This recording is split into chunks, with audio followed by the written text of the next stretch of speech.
কারা? এদের সংখ্যা হলো 70,000।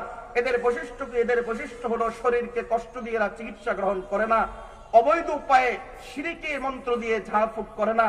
নম্বর 3 হলো কুসংস্কার বিশ্বাস করে না।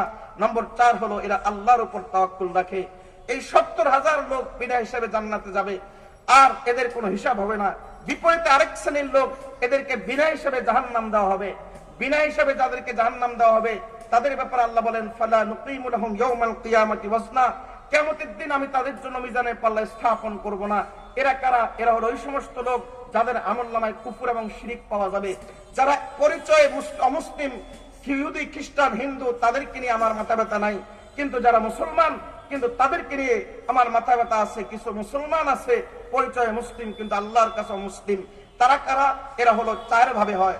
নম্বর 1 মাজারকে কেন্দ্র করে, নম্বর 2 আলেম উলামাকে গালি দিয়ে, নম্বর 3 ইসলাম সব জায়গায় কেন টেনে আনবেন, ইসলাম সব জায়গায় চলে না এই কথা মনে করে, নম্বর 4 ইসলামের নিদর্শনের ব্যাপারে অন্তরের মধ্যে বিদ্বেষ রেখে।